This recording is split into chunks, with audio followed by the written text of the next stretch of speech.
Mr. Hero. Sir, A for acting, A for ear, A for aeroplane. Okay, very good.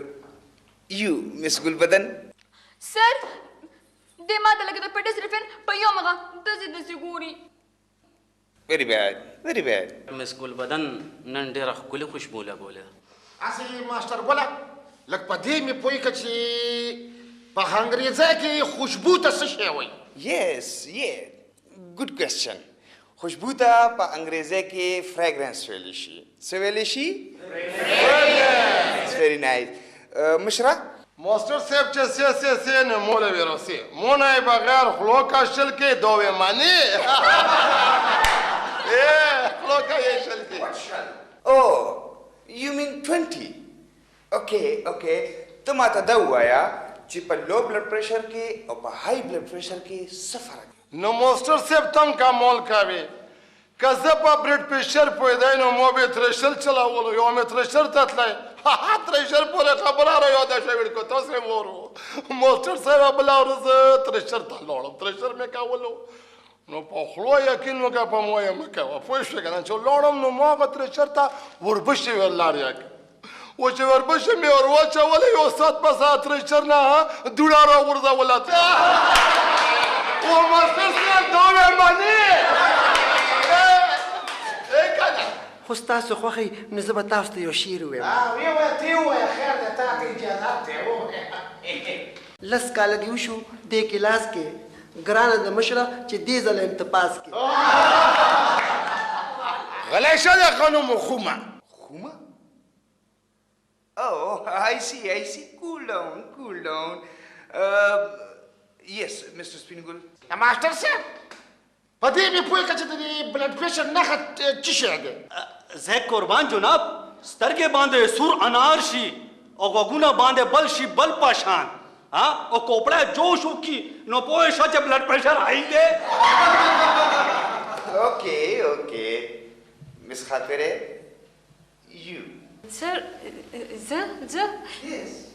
سر چې د بنده جبه اوچه شي او لاس پې کار پرېږدي او د زړه رفتار یې کم شي لکه زما په شان نو هغه به بیا څه جواب کوي سر مړه مېم دا ستا زړه خو باندېده پکار دی چې نه درزېږي او نه باندېږي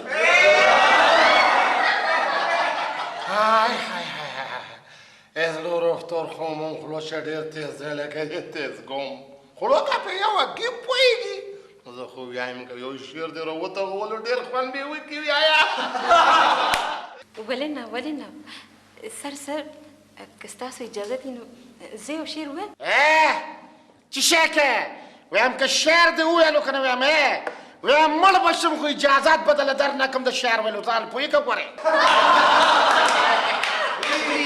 Please. Mr. Vicky, ته دا ووایه چې په دنیا کې د ټول نه غټ او تکړه انسان څوک دی؟ په دنیا کې د ټولو نه غټ او تکړه بنده هغه دی چې چا سره ډېر مال او دولت وي ګاډي او بنګلې وي Oh, no, not at all. Mr. Charlie, you please. سر زمونږ په کلي کې د ټولو نه تکړه سړی چې کوم دی ګلاب شیر کاکا دی چې د هغه غوین کله بیمار شي که نه نو هغه بیا یو په خپله کوي Oh, no, please. Yes, Miss Gulbadan, tu وایه.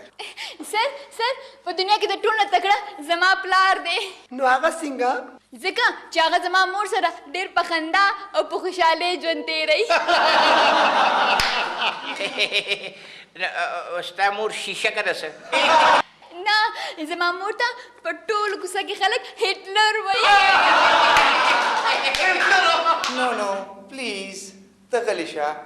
Mr. Spinagul, tu وایه. ماسټر صاحب زه خو دا وایم چې تکړه سړی او بهادر سړی هغه دی چې هغه د مشکلاتو مقابله وکړي د مشکلاتو نه ونه تښتي او د صبر نه کار واخلي تاسو ټول پوه شئ او که نه Yes, very good. Excellent. بلکې په دنیا کې بهادر او تکړه سړی هغه دی چې بل انسان د مصیبت نه او پریشانۍ نه خلاص کړي دا د یو مشهور سکالر د خولې گفت دی چې نوم یې دی ګولډ سمیت. واه واه ماسټر صاحب واه واه. وایم خدای راستی ماسټر صاحب ډېره قیمتي خبره دې وکړه. ماسټر صاحب چې په ګاډۍ کې یوه بجه شي نو هغې کې انګریزۍ ته ته ښه وایي. Oh yes, yes. It is 1 o'clock. ماسټر صاحب چې په ګړۍ کې 1 بجې شي نو دا د څه ټایم یې؟ Oh no, my friends. لنچ ته پوره 15 منټه پاتې دي. اوس د ټیبل وخت دی.